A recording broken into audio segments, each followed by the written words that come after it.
There are two massive mistakes that real estate team leaders make when they are recruiting, and it is quality over quantity and quantity over quality.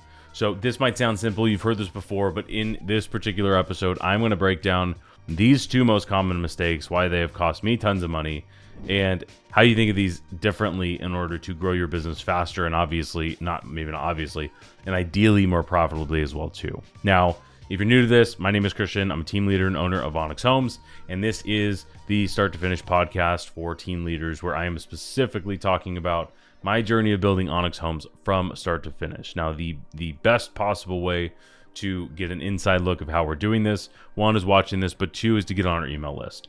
So that is going to be in the description down below. If you want to check that out, go for it. And I'm going to dive into this. Now, this might be a faster episode. This is less on tactical and it's more on mindset around recruiting. Now, there are tons of videos, or several videos, I should say, on recruiting on this channel already.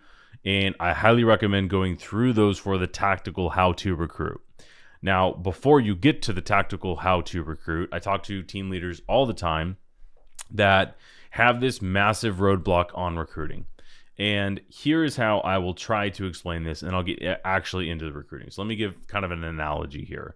Is if you were not a team leader and you were just a solo agent trying to sell houses, if you said, I want to grow my business, I want to sell more houses, and I said to you, or anybody said to you, hey, here's how you sell more houses, is you talk to more buyers and sellers and you do more deals with buyers and sellers.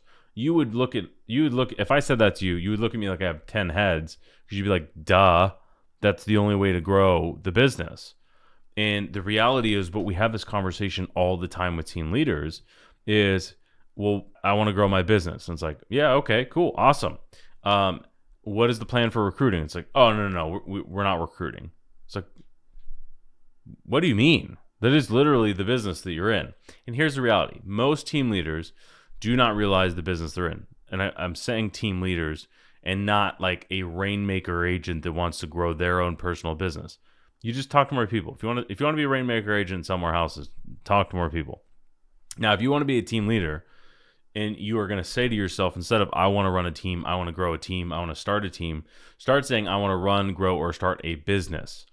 And the business of a real estate team is recruiting, training, and retaining salespeople. That is the business that you're in as a team leader. It took me a long time to figure that out. I did not realize that my customer went from, when I was selling, my customers and buyers and sellers, that when I started my business, my team, that my customer was real estate agents and helping them sell more houses. Yes, obviously the end user is buyers and sellers, but the reality is the business of a real estate team, which is just a different form of brokerage, the customers are the agents. And figuring out that earlier on is going to help you. So in the example of you wanting to sell more houses, it's easy, it's obvious. You talk to more people, or you get a better conversion rate, so you can talk to the same people and sell more houses, right? That is the only way to grow that business, period. So it's the same thing with recruiting for team leaders. Now, I started this talking about quantity versus quality and which one wins. Now, here's the hard reality: is these are the two mistakes. And not everybody makes both of them. A lot of people make both of them, which is why I said this at the beginning, is the business you are in as a team leader is training, retaining, recruiting, training, and retaining salespeople. That's the business you're in. And those salespeople sell houses. All right, so we got past that, right? So if you needed to get your pep talk to start recruiting, if you actually want to run a team and you're not recruiting, you are not running a team at all. You absolutely have to be recruiting 100% of the time as a team leader. Because even if you're happy with your current team size, I'll go deeper here just to drive the point home. Even if you're happy with a current size team, however big it is, agents will leave, period. I don't care how good your culture is. Agents absolutely will leave, and then you will need to replace them unless you just want to shrink and grow and not grow and then have your business die at some point. Otherwise, you do need to recruit, because not every single agent that joins you is going to stay forever. It's unrealistic to even think. It's ridiculous that a lot of team leaders think that. And nor should an agent. Maybe they grow and graduate out of your team model and they need to move into something else. There's nothing wrong with that. And maybe they get out of the business. Maybe their life changes, right? So if you are not recruiting to the business, you are choosing to have a shrinking business, not a growing business. That's number one. Now, the two mistakes is quality over quantity and then quantity over quality. So let's talk about the maybe one that sounds not so obvious first is quantity, meaning number of agents over the quality, meaning let's just hire everybody and then and then weed out, and the best will rise to the occasion. Trial by fire, that type of thing. So this type of recruiting mistake is hiring anybody and then saying whoever sells houses can stay on the team, and at some point the ones that aren't selling anything are either going to leave on their own, or maybe we'll have some sort of cadence where they get removed from the team. Now, there's pros and cons for both of these, and then I will tell you what my advice is towards the end of this. Is you do have to have a certain amount of quantity. You do have to bring on agents to the team, period. I don't care how big your team is, you need to do it for several different reasons. Number one is the more agents you actually bring on, the more problems in your business you will find. So, for example, if you have an agent, 10 agent team right now, and you onboarded 10 agents this month, I promise your onboarding will break. I just promise. If you only have 10 agents right now and you double the business and number of agents in 1 month, I can promise you your onboarding system is going to break. And then what you would do is you'd probably have to fix it. And then you could onboard 10 agents the next month. And guess what? Maybe now you're at 30. However, some will leave and not work out, and so on and so on. And then you would be able to find the next problem, which is maybe you don't have enough leads for those agents, or maybe you don't have enough training for those agents, right? You had enough training for maybe just the best agents to be successful, but you didn't have enough training for all of the agents to be successful, or a higher percentage, because they're not all going to be successful, right? So you would find your different problems. That is the biggest benefit to bringing on a higher quantity. The number of agents increases, you will find problems much faster. Versus if you bring on one agent a year, you're probably never going to find out that you can't onboard 10. So that's number one, is there's a huge, massive benefit to the business to make it better by having more agents. Okay, now on the opposite side, quality over quantity, is if you are so picky that you're only going to hire you to join your team, then you're probably never going to hire anybody. And you're saying, I don't want, I've heard this so much, it drives me crazy. It's like, I only want high producing agents on my team. I only want people that are fully committed, and this is a family and all. It's like, come on, let's be real here. If you're trying to hire yourself to join your team, like, it's just very unlikely. And you might have 1, 2, 5 of those agents on your team, and you might have passed off on 100 other agents to get to those 5. But the reality is, that is not a sustainable business. If you you can be. I shouldn't say it's not a sustainable business, but if you consistently find that absolute top tier talent, and that's really what you want. I'm looking at this from a perspective, if you're wanting to make a real business out of this, and not just you in your production with other agents around you. If that's what you're going for, more of that rainmaker model, I don't have any problem with that at all. That makes tons of money. That's fine. But if you have any hope of getting out of production, you're not going to do it with a 5-agent team. And because a lot of the times when I see those teams, it is a team leader that is a absolute stud, total rock star, sells tons of houses, and agents just love being around that, and they just want it to like be contagious. If that agent stops selling, in my experience, there's usually no other value of being on the team. It was literally just, I'm around John, who is this rock star. And that's not a real business. It's a really high paying job, and there's nothing wrong with that. But if you want to have a real business, you're absolutely going to have a larger team than 5 agents. I can pretty much guarantee that. Now, are there some unicorn models out there? I don't know. But in my experience, I've never seen that. So I'm going to talk about what I know works, and to build a business that is consistent and scalable and repeatable. And I want to grow a big business, and this is me documenting my journey. So I'm not saying this is the right way. I'm just saying that I have watched a lot of other team leaders that run large successful businesses that are out of production and run a real business that they could walk away from or sell or whatever. That's what I'm operating for. That's what I'm building for. That's what we're talking about in this stuff. So quantity is going to help you fix problems in your business. Quality, so hiring quality agents, is going to obviously make you money. Now, the reality is, if you're really, really picky on the quality you bring on, you're going to miss out on probably 95% of the people that could have been on your team. So here's the answer, right? Is it quantity and you just hire whoever and then you just have a ton of people churn out? No, that's not the answer. I think that's probably better than the alternative, to be honest, of only quality and you're only going to hire the best. I think if you want a big team, good luck doing that. Now, the real answer, what do you actually do? What is my advice? What have I learned to do? Is you do both. You do quantity and quality. So you do more and you do high quality. And we have done this through a couple of different things. So I'll kind of walk through this.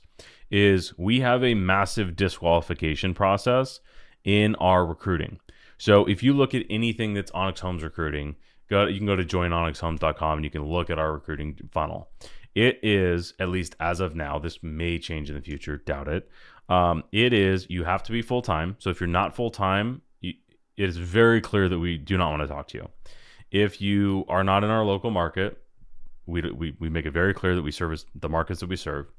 And we are a team atmosphere, meaning if you are an agent that just wants to be left alone, not a good fit. Go somewhere else. Go be a solo agent at any other brokerage.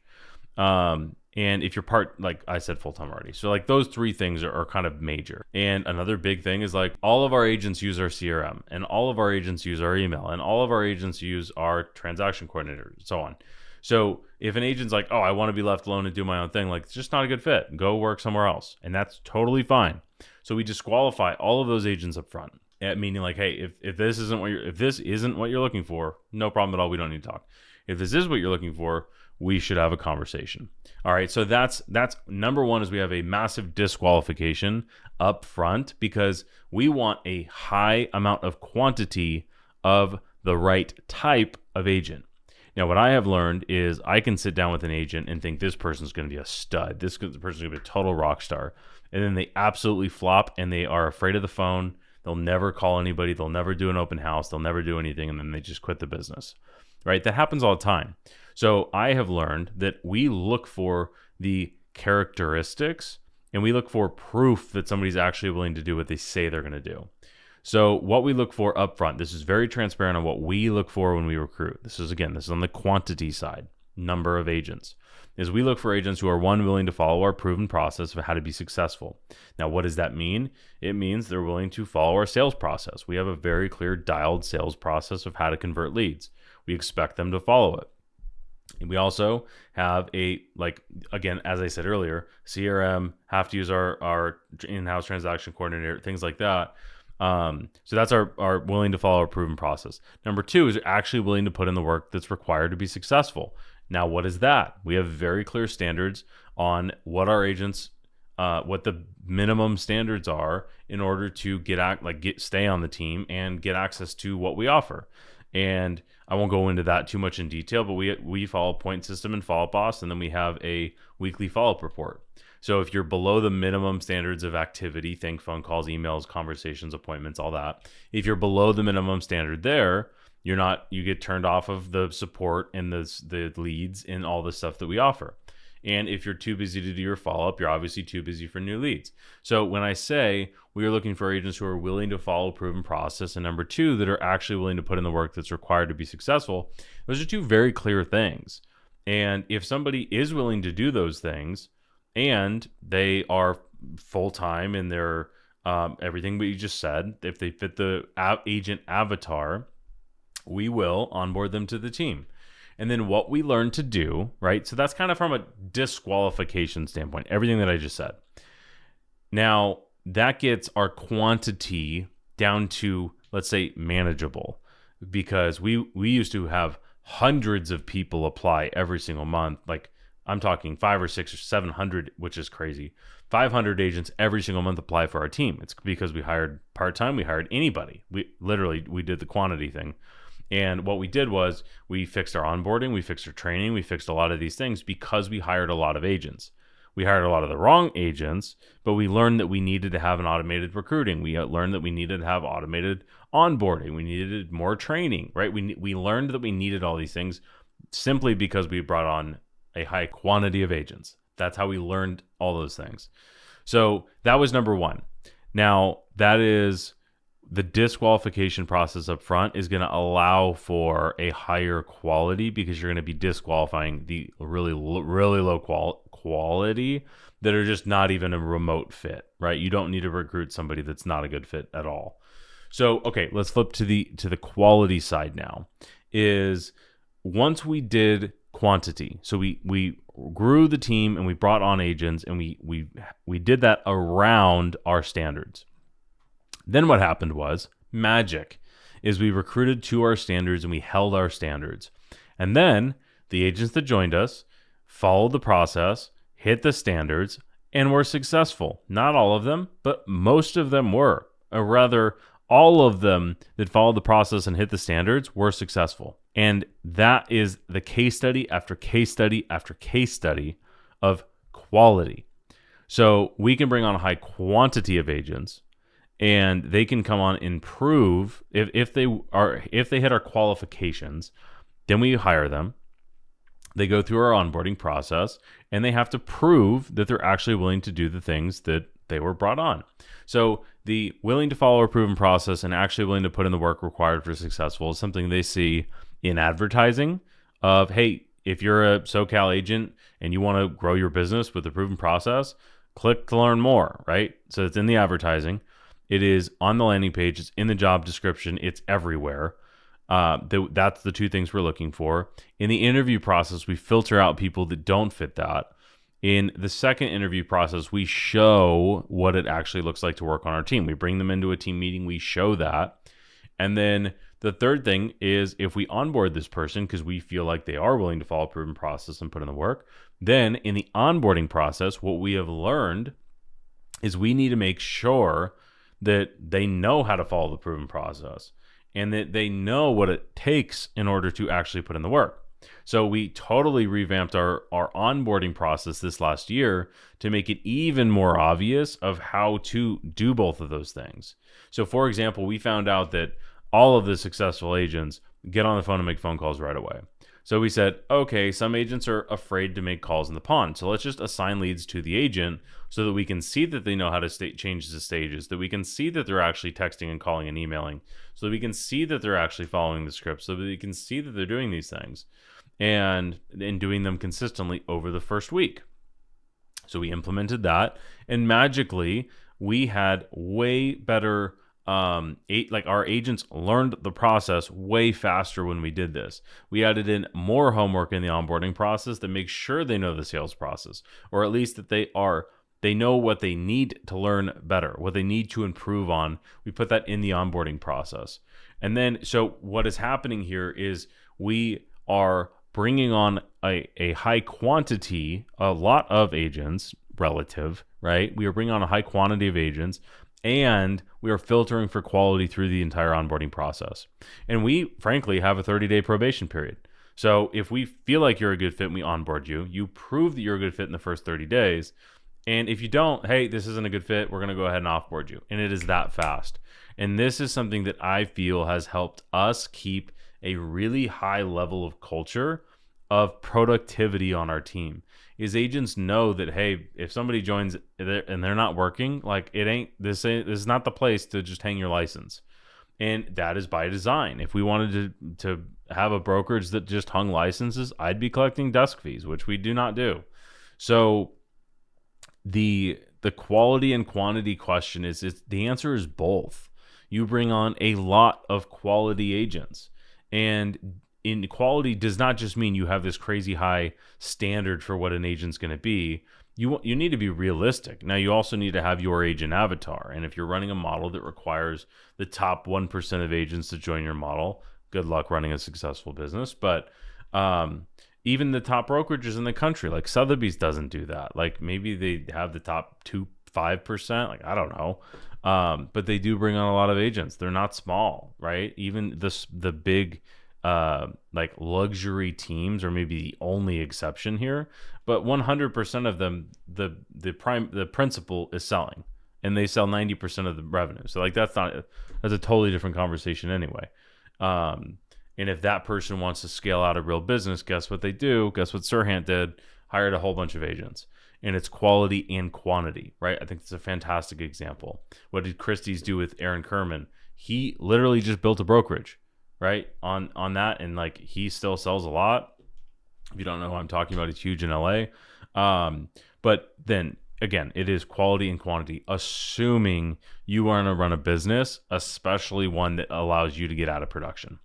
And there's another episode that I did that I think is meaningful to bring up. I don't know what episode number this is, but it's early on, and it talks about understanding the value of an agent and your minimum team size. So when I did the math and I realized that I would have to hire 32 agents just to replace the GCI that I would do myself, that was when I was like, oh shoot, I'm not going to have a 12 agent team, which is what I had at the time. If I want to get out of selling, if I want to have a team that's going to even begin to replace what I could sell just myself, I was like 32 is the minimum. And then beyond that was like, okay, now it's going to start to make sense. Right. And for us, it was like that 50 agent mark where the business started, maybe 45, where the business started to make sense. So there's so many team leaders that I talk to that have this huge block wall for recruiting, and they will either hire everybody and have no standards and just have a unsuccessful culture, or the opposite, where you're going to have a really small, super high producing team and cannot grow because you can't get out of your own way and only want to recruit the best agents in the world. And it just doesn't happen very often, especially if you want to grow. So the answer is quality and quantity. You want to bring on really high quality agents, and you want to bring on a lot of them.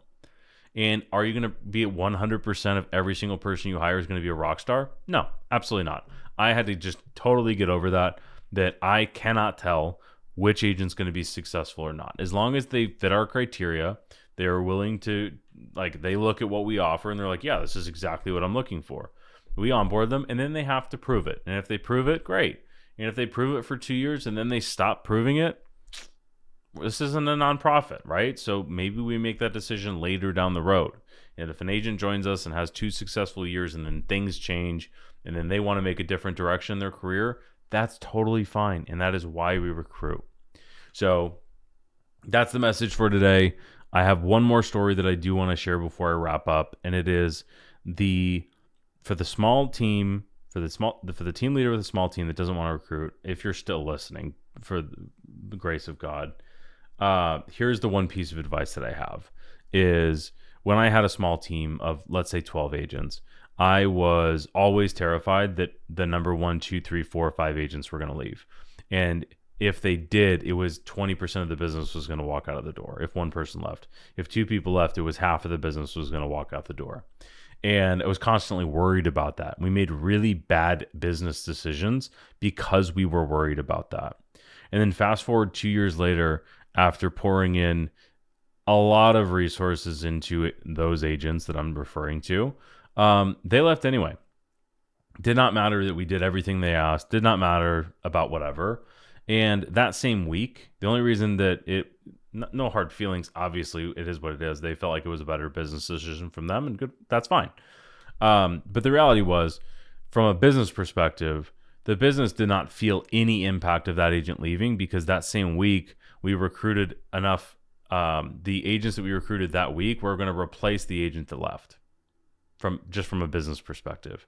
So the reality is, if I was not recruiting and we had that agent leave, or a handful of agents leave, if there was a meaningful impact to the business, if we lost 25% of the business, guess what? Most businesses go out of business if you lose 25% of your deals, of your money.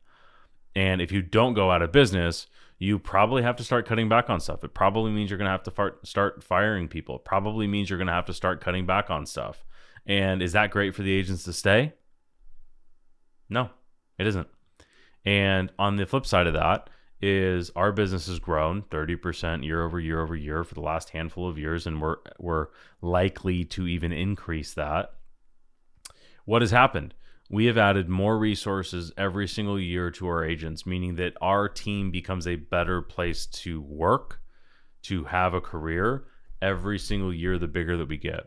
So the bigger that the company gets, the more agents, the more business, the more money the company generates, the more money we reinvest into marketing operations and in sale and everything, right? Marketing, operations, and payroll. We hire better people. We hire more people for more support. We do way more advertising to generate more deals. And then we have better overhead. We just redid our office. Our agents love that we redid our office. We just implemented $20,000 in advertising spend and brought in an ISA department and hired a videographer and all of these different things. And the only reason we were able to do that is because we grew the business by 30% last year. So we can basically add in 30% more good stuff for the agents as well too, as opposed to being a hostage to the agents you currently have on your team and running a business that's not going to grow. So I hope this was helpful. Those are the two major mistakes, is quality and quantity, and the answer is both. You want to have a high amount of high quality agents. And when I say high amount, if you have a 200 agent team, you're going to need to recruit a heck of a lot more, or a 60 agent team like we do right now. We have to recruit way more agents just to stay 60, right? Whereas if you're a 5-10 agent team, if you recruit 5 agents, you've doubled your agent count, which we recruit 5 agents every single month, like clockwork. So that might take you 2 or 3 months to get there, right? So it's all relative at the end of the day. So I hope this was helpful. Again, this is another episode of me sharing my story of building Onyx Homes from start to finish. If you want the closest possible look at this, get on my email list. Link is in the description below. And this is another episode down, and I'll see you in the next one.